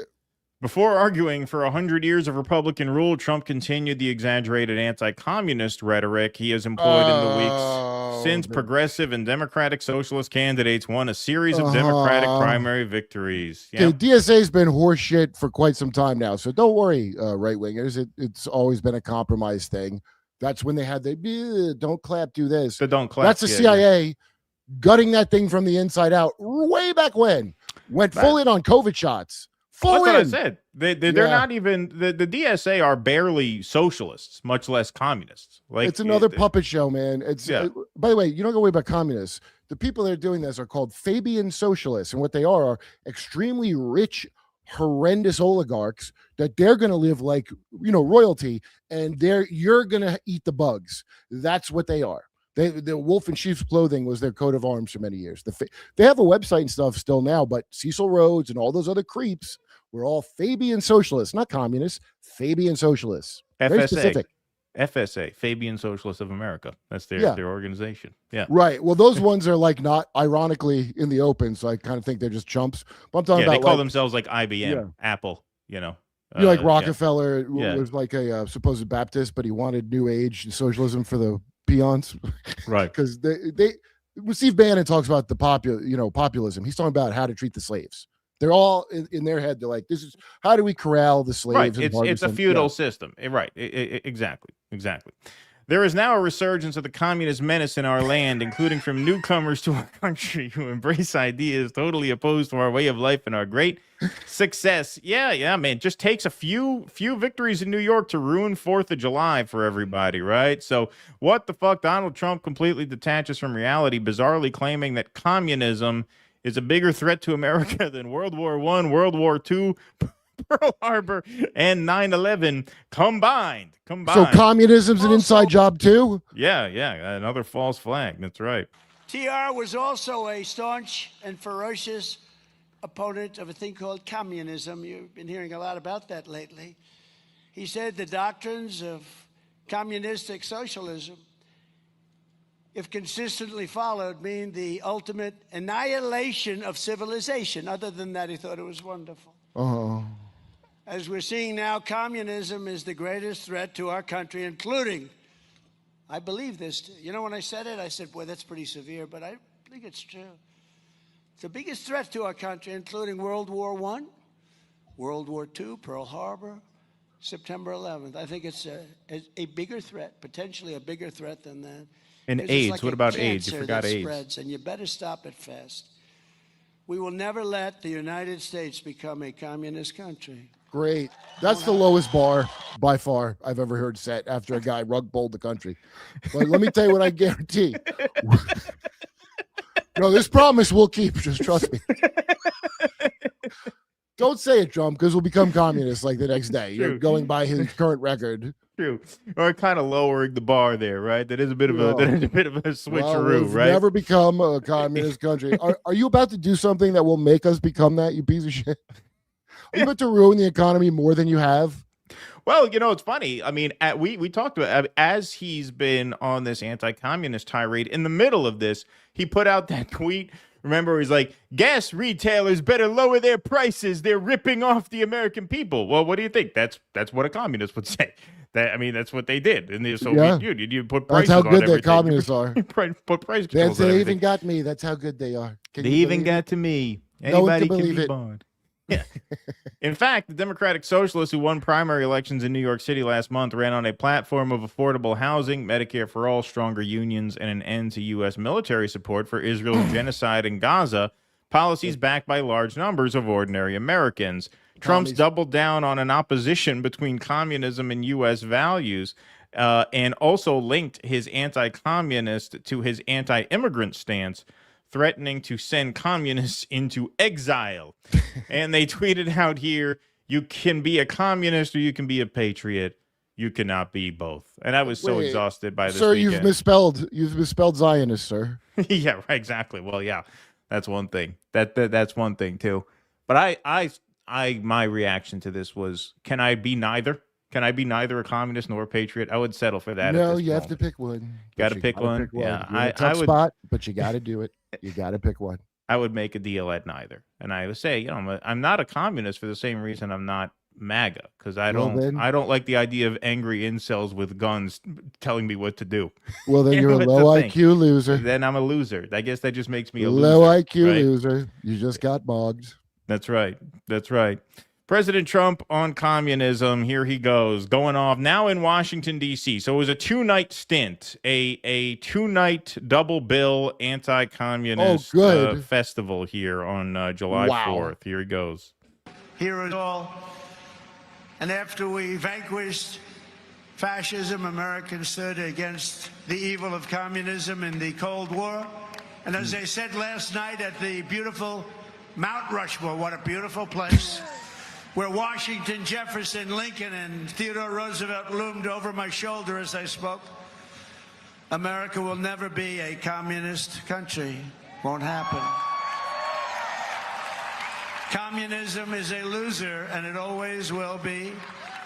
The communist system is the opposite of the American system, and the communist system has never worked. Our warriors did not fight communism on battlefields across the world, only to have that menace rear its ugly head right back here in America. We're not going to let it happen. Only to have a bunch of trans women in masks tell us that everybody needs health insurance. We like to stop a threat like that immediately and before it begins. It's like a cancer. You got to cut it out. You got to cut it out fast. Tonight, we proudly thank veterans. Yeah. What communism did he recently bust? I'm not clear on.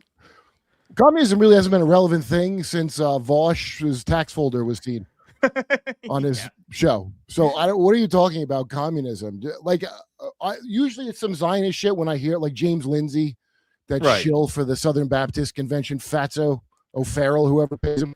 That's like that nonsense, and they can keep focusing on communism and World War II issues. Well, it's all nonsense. I mean, it's all complete nonsense. Like we were saying, the DSA is barely a socialist organization, much less a communist organization. Like, that's there's what it's such about, illiteracy. Yeah, it's about Mamdani. It's about these. It's about these primary wins, right? Because the DSA slate done well. Basically, you had 3 DSA endorsed candidates win primaries. If we've got to send Dave Portnoy, yeah, we'll send Dave Portnoy in a heartbeat. Yeah, exactly. Yeah. President Jake Paul. Well, now they know. I mean, now they know. Now they see a midterm strategy, right? I mean, this is a message. They always come up with some MacGuffin right before the midterms to get the base riled up. In 2018, it was the immigrant caravan, right? The caravan's coming after Election Day. Literally, not a word about the caravan ever again. Now it's communism. But it's so illiterate. I mean, it's unbelievable. Yeah, yeah, of course. All that shit.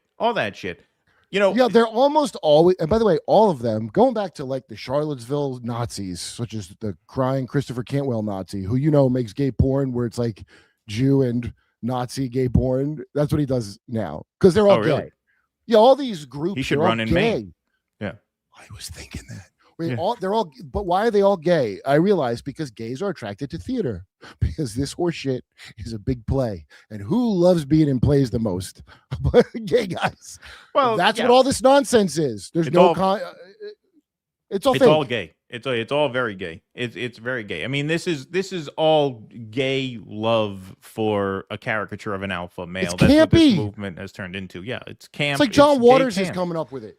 Yeah, no, it certainly is.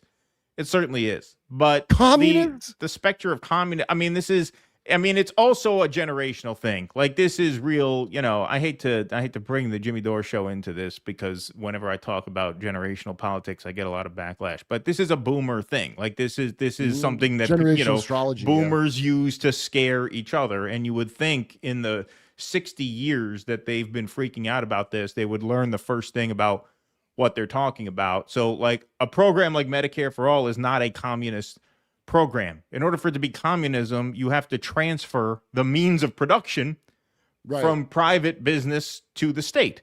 Look, so it's never Medicare worked. for All is a single payer program where the government guarantees payment to who? To private businesses. You'd still have private pharmaceutical companies under Medicare for All. You'd still have private doctors. You'd still have private specialists. You'd still have private hospitals. You'd still have a largely privatized system.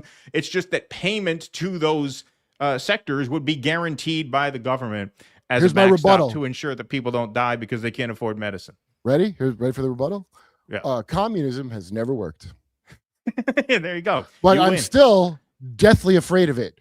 The Right. thing that has never worked once in history is my exactly, number one fear. And that's why whatever you just said that I didn't pay attention to, because I am in sheer terror of communism, creeping communism.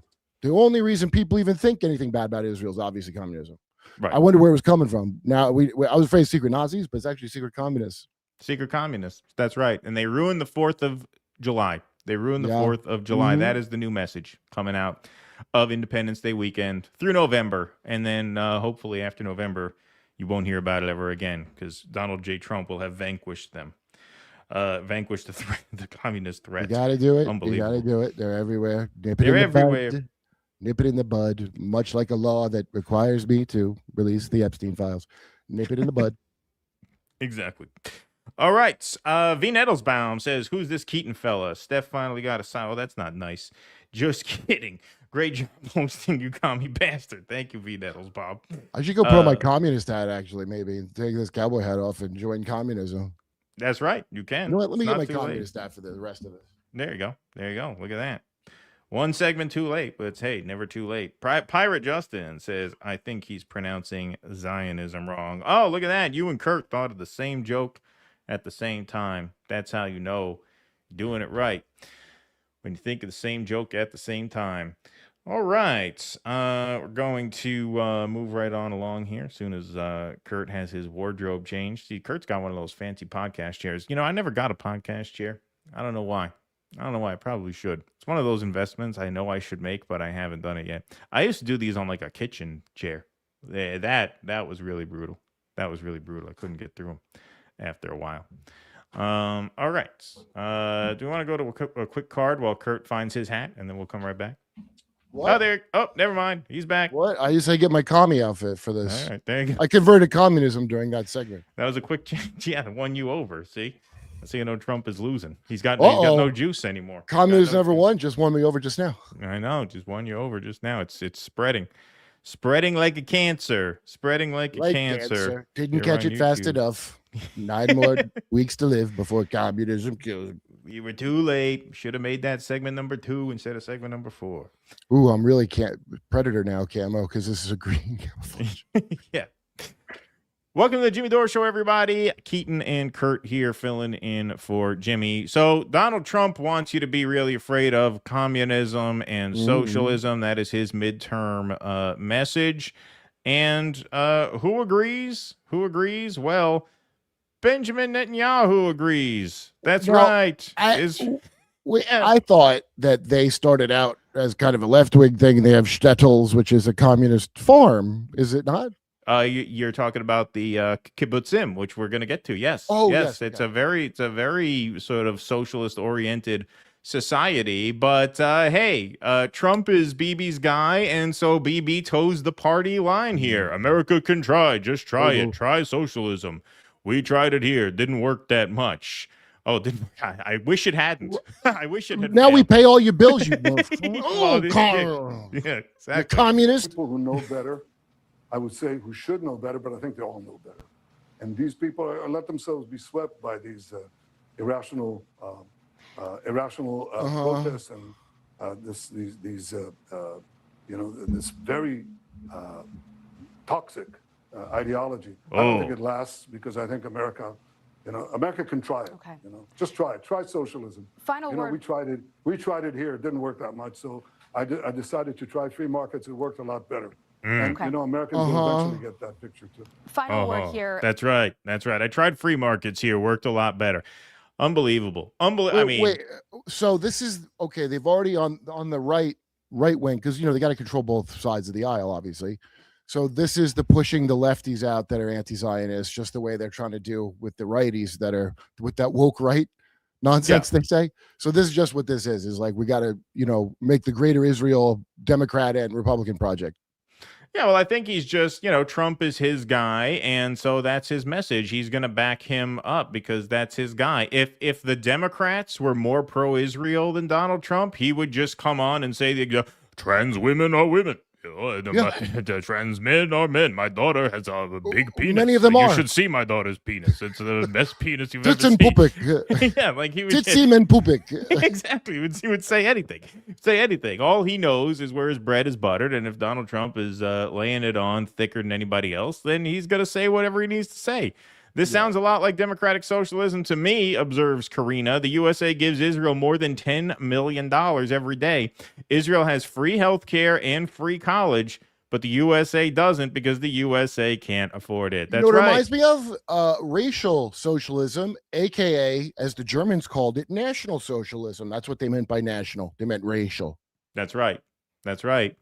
Mel says he's correct. Socialism doesn't work very well in an apartheid state. And 50 ways to eat cock. One of the best ones here.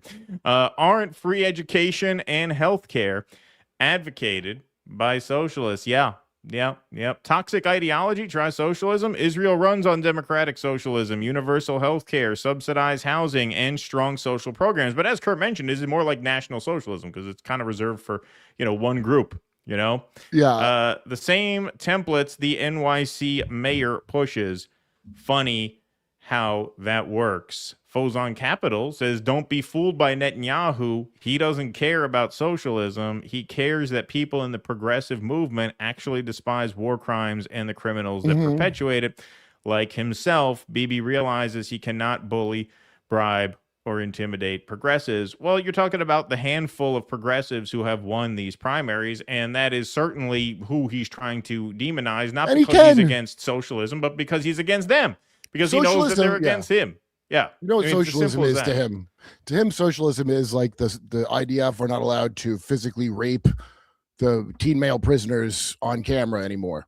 Yeah, that kind of outrage where you're going full left-wing crazy, not allowing IDF to wantonly grab and sexually assault anyone they want. That's called socialism to these people. Yeah, that's DEI. But the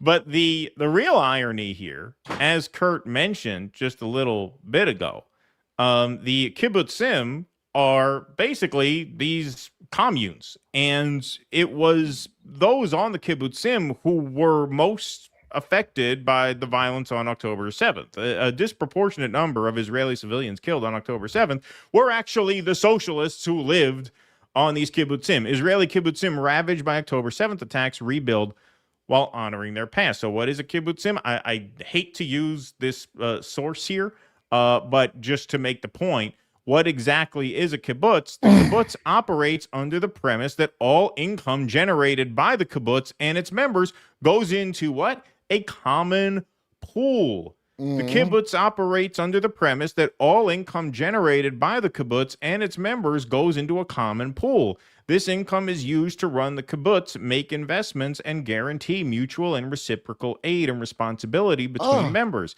Kibbutz members receive the same budget according to family size, regardless of their job or position. In terms of education, all children start equally and are given equal opportunity. Well, that sounds pretty socialist. These are communes. That is essentially what they are. He thinks Americans are the dumbest sacks of shit on the planet. And he's who right. can even argue with him? He's Who right. can argue with him? Well, you're right, man. You can't argue with results. No. When they talk about the atrocities of October 7th committed against Israeli civilians, they're talking about the socialists. Because they disproportionately live in the south near the Gaza border. The ones they're told to go there on purpose, and then they did the Hannibal Directive, and they wiped out a whole bunch of non-Likud voters. Yeah, right. I think there's a lot of truth to that. I know you made that point on the show in the past, and I think you're right. I mean, I think The leak tape, Ben Gvir? Yeah, an inside job, and yeah, that was part of it for sure. But yeah, so when he talks about how socialism doesn't work, that's what he's talking about. He is denigrating the victims of he's denigrating the victims of October 7th. So here's Benjamin Netanyahu denigrating the victims of October 7th. Joe Biden's dad, socialists. Yeah, lost his kibbutz. People who know better. Yeah, I would say who should know better, but I think they all know better. And these people let themselves be swept by these irrational protests and these no shame. This very toxic. They just happen to not like me. I don't think it lasts because I think America can try it. Okay. Just try it. Try socialism. Final word. We tried it here. It didn't work that much. So I decided to try free markets. It worked a lot better. Oh, free markets worked a lot. Okay, so you don't have universal health care anymore in Israel? That's news to me. I didn't know that. Well, free like we pay for their shit. Wait, right. Did he ban kibbutzim? I don't think he banned kibbutzim. No, they still have a kibbutz there. Of course. Yeah. No, that's weird. So I guess it did work just fine for them. Yeah. Outside of taking our money for the other shit. Yeah. Yeah. No, exactly. Yeah. No, they still exist. I remember when Bernie ran for president, Michael Bloomberg, when he got in the race, he made fun of Bernie. He says, he'll turn the country into a kibbutz, I miss those days of the intramural Jewish fighting of where you really heard them whip out old words. Yeah, those were simpler times. This fucking yeah, those were more innocent times. Those were more innocent times. But no, that's Benjamin Netanyahu just saying what he feels he has to say in the moment. I guarantee you, if the socialists were kinder to Israel than the Republicans, like for example, if the so-called woke Reich gets a candidate in office, if Thomas Massey runs for president in 2028 against like a Democratic socialist, I don't think that's the way it's going to shake out, but let's just do a thought experiment and say it's Thomas Massey versus AOC or something like that. I'm pretty sure Netanyahu would back AOC in that race. Right? Say they say a lot about socialism, but they don't tell you anything about, I read Atlas Shrugged once. I said, how's this going to work? Well, you forget. Who is John Galt? Who cares about John? Fuck John Galt. That's what I say. Look, communism has never worked except in Vietnam, where they won that war and they're communists this day and they're fine. Right. And that's why they don't come up. Right. Exactly. Oh, in North Korea, that beat us. Remember, they don't come up ever again. Yeah, that's true. That's true. They do have a couple of W's that they've racked I heard they're up doing over better the years. now that they got a nuke. But there's reports now that the North Korea is doing economically pretty well. A much lower suicide rate than South Korea. That's strange. Maybe it's because all those lights on at night in South Korea, people don't get good enough sleep. I don't know. Yeah, I don't know. Yeah, they show the those sad satellite North Korea photos. with natural sleep patterns from not having lights in their fucking face. Will anyone help those people? Who will intervene on their behalf? Good question. All right, what do we got over here? We got, excuse me. Let's see. Misha texted me some super chats over here. Roger Meadows says TRICARE is a commie healthcare plan available only to active duty soldiers, and they love it. Dare you to find a libertarian vet who hated it. Well, that's another thing they don't want to talk about. Military. That's all government created work. Government created demand. How about all of DC, where people, when the government shut down, to avoid releasing the Epstein files, that's why Mike Gay Johnson did that. I'm in Arlington Draft House making a joke. You guys had a hard day redacting Epstein files. Like 4 or 5 people laughed really hard because they were. Oh yeah, they were doing that. So all these people that work there, the whole town runs on government jobs, and that's like being a public notary on the side, redacted some Epstein files while the government shut down. But then, like, do you redact your eyes too because you've read? So there's all these people that know what's in there too, but that's their public works job of covering it up, and they're just gonna live with that, I guess, forever. It's just filled with scum, dude. DC is just the most repulsive place on earth. It really is. Yeah. No doubt about that. No doubt about that. Rough business in that town. No doubt about it. All right, let's take a look. What do we got here? Let me just see. All right, one more. All right, we're going to do one more segment, then we're going to switch over to Rumble for the remainder of the program. All right, welcome to the Jimmy Dore Show, everybody. Keaton and Kurt here with Jimmy away. This is a segment that I know the Jimmy Dore Show audience is going to appreciate. So in the wake of the DSA victories in New York and then one in Colorado, Brianna Joy Gray had Daniel Denver, DSA Alliance podcaster, on to question the strategic maneuvers of the DSA in terms of their decision to work within the Democratic Party. And so she brings him on, and here's a sampling of how it goes. Let's take a look. A third party, what you're doing is fighting to establish and maintain a ballot line. In terms of a party, we do need a Labor Party. We do need a Socialist Party. And I would argue that NYC DSA is by far the most advanced along in that process. They're using the Democratic Party ballot line, but they exercise more organizational power, more discipline over their organizational practices and elected officials at the city and state and now federal level than any political party in this country. So, but that's confusing then. So two things are happening that I hear you saying right there. One, I hear you saying, well, we can't operate party systems as they operate in other countries. That's fine. I don't know. It may or may not be, it likely is more advantageous to do it the ways that other countries do, but that's not the standard for the Democrats with which all of these candidates are running to be. And by your own description just now, the DSA you're saying is sort of creating a facsimile of that by using the ballot line. I think that they're not. I think NYCDSA is acting more like a political party than any other organization in this country, including the Democratic Party. So you have the NYC DSA behaving in that way. The question is, why is it so unthinkable that similar organizing can be done completely outside of the Democratic Party, and or while someone like the NYC DSA put their efforts behind people like Andre Easton, who I believe is in the DSA as well, individually. So Andre Easton, just so everybody knows, is running against Richie Torres in the general election on an independent ballot line. Now, so is our friend Jose Vega, and so I'm supporting Jose Vega. But the question she's asking is not, hey, why do you engage with the Democratic Party at all? But rather, why not keep your options open? For example, right now, there's a general election campaign going on against Richie Torres, even though he won the primary. There's independents with some organizing behind them. Why won't you lend your support to campaigns like that? And it kind of goes south. Oh, no, he's PSL, I think, actually. But people who are ideologically aligned but outside of the Democratic Party. Yeah. I mean, I think the question should be why aren't any of these other socialist organizations able to win very much? Well, what do you think? I think he was about to say because PSL has its own party line, which is exactly Brianna's point, is that if there's another organization with their own party line and they're running a candidate in the general election, why does the DSA never get involved to help them win? Why do they seem committed to only backing Democrats? Because NYC DSA has been incredibly effective and they have a strategy that wins. I think the results sort of speak for themselves. So I think it's kind of Well, but Dan, let's Bree, not be it's strange that you're ahistorical about asking. this.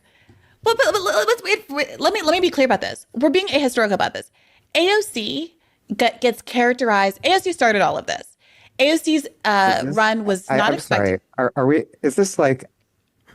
I mean, and you can run this if you want, if you wanted, but like, if we're gonna just like rehash the debate that you've been having with like the DSA lefts for 6 years, like why? I've had a very busy day. Why'd you have busy me day? on? What? Very busy day. Oh my God! I just got done shitting on this guy's dick, and now this. Oh my God! I'm exhausted. That's Daniel Denver. Fuck him. This That's is a the joke. pretext. Yeah. What a joke. I mean, unbelievable. What a sack of shit. First of all, when I heard his name, I knew he was going to be a sack of shit. And lo and behold, he was. Well, it gets even better. It gets better. That was just, I wanted to give a little bit of the backdrop of what the conversation was, what the dispute was.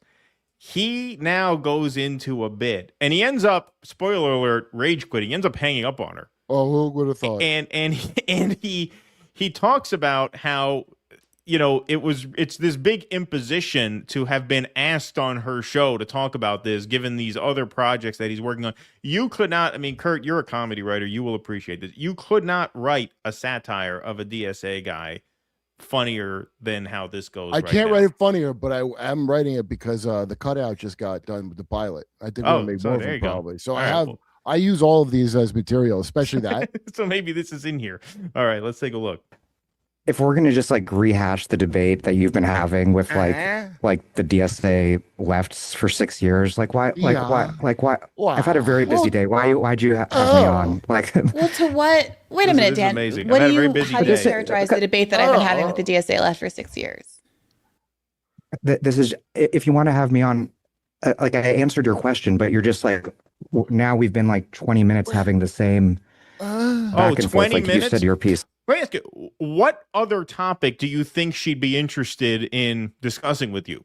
Like, what else are you known for that would be of interest to a major podcast in this moment? Like, why are you surprised that she's hammering you on this? This is obviously the most urgent story of the moment. Your organization just had some big wins in some very high-profile races, and now what? You don't understand why she would have you on to talk to you about this as opposed to what else you're working on? Let's see. What else is he working on? I've said my piece. Like, it's not like I'm not like a TV talking head. I just finished the 6th part of a 7-part, 16-hour series on the history of Indonesia, stretching from the dawn of Portuguese colonialism in the 16th century. Oh, she should have had you on to talk about that. So, I mean, literally, you could not make this up. You just had your organization, the DSA, break through in the biggest way it has since its inception. You've had more press with the DSA this past week than in the past decade. You get invited on one of the biggest shows in the space to talk about those wins and answer some tough questions from a journalist who has questions. And you're like, you know, I'm really exhausted. I've just wrapped part 6 of a 7-part series on 16th century Portuguese colonialism. And I just took a sex tour of Indonesia. It's really taking a lot of time out of my very busy schedule about 16th century Indonesia to be here talking about the recent DSA victories that are the talk of the country now. Like, you couldn't make that shit up. This is what, you know, you talk about a left that just intentionally makes itself as irrelevant as they possibly can. Yes, of course. It's all cut out. It's the same as Patriot Front.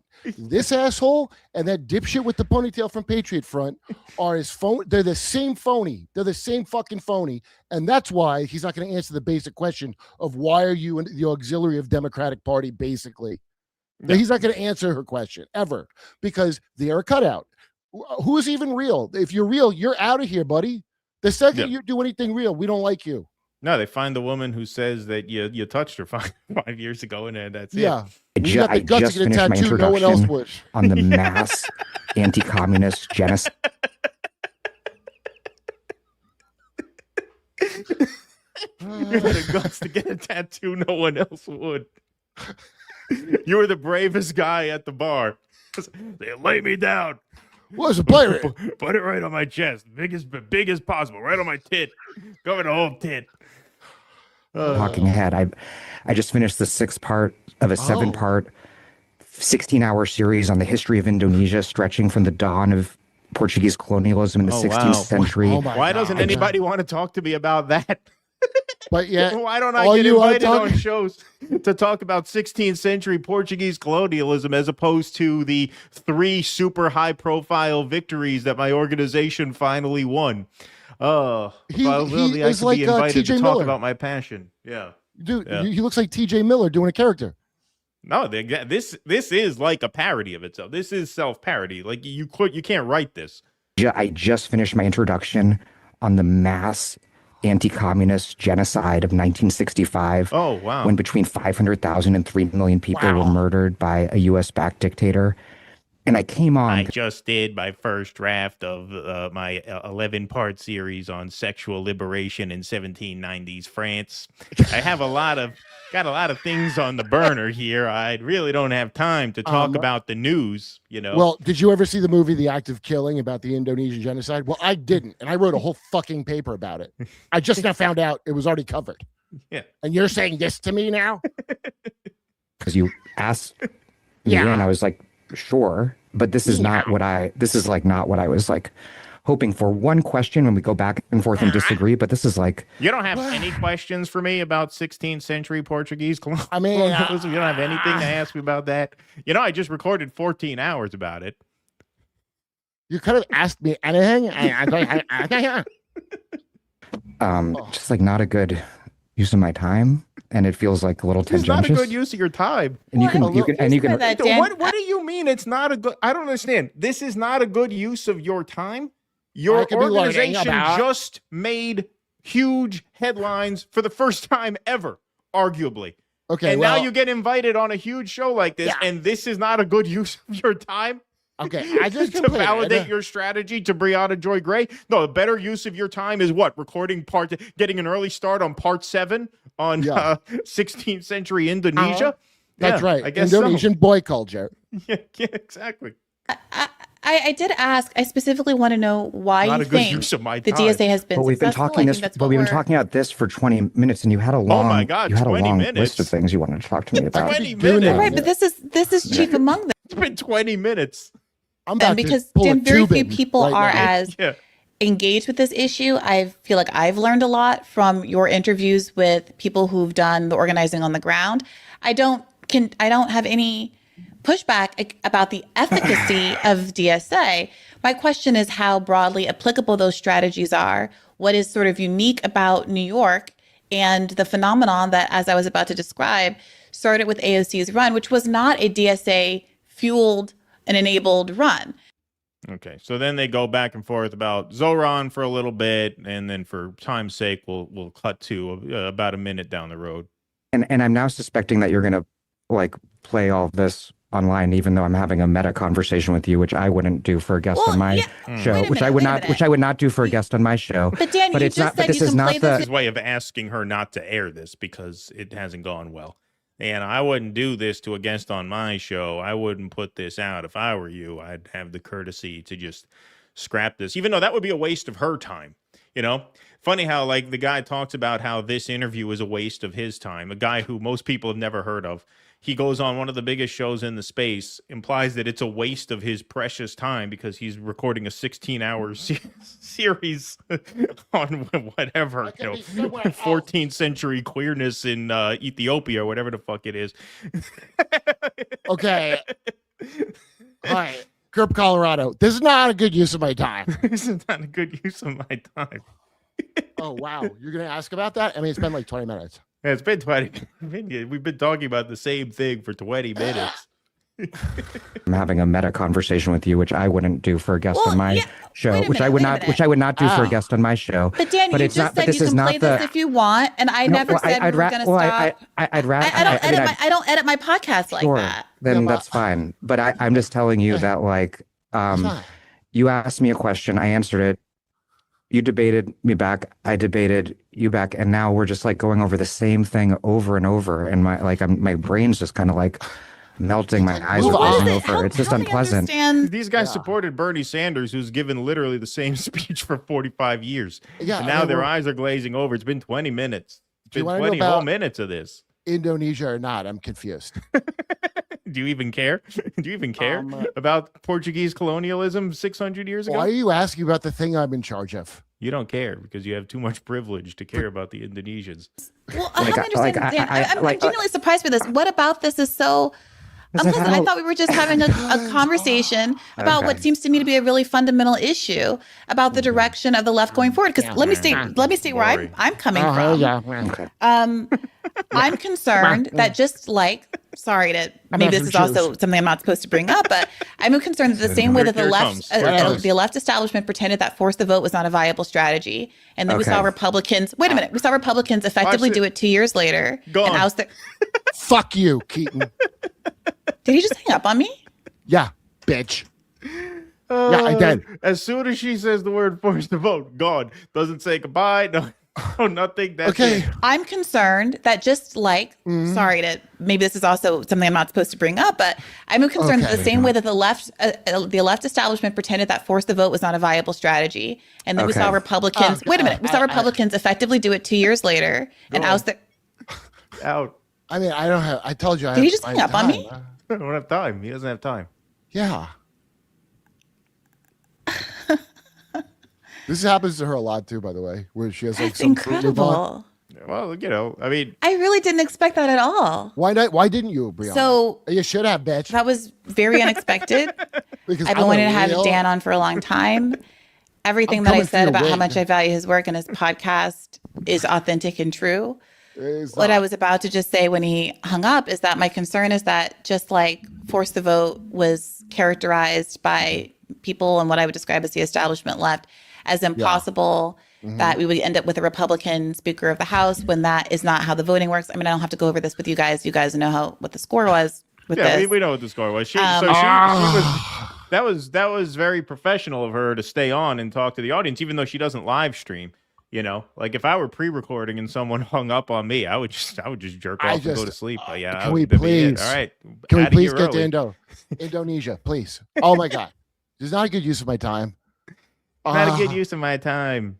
Not a good use of it. As soon as she mentions it, he's out. Why? Because that is a very telling thing. Forced the vote, and of course, the following year, where they promised for months and months and months on end that they were going to hold out for the Build Back Better bill and then caved, right? Same type of situation where you had leverage that you could have used and you proved you didn't use it. What she's doing there is she's prodding, okay, is there a mechanism by which you plan to hold members to account once they are elected? Because during the Force to Vote episode and during the Build Back Better episode, you had the ability to leverage your policy demands against the functionality of Washington, D.C., and you didn't do it.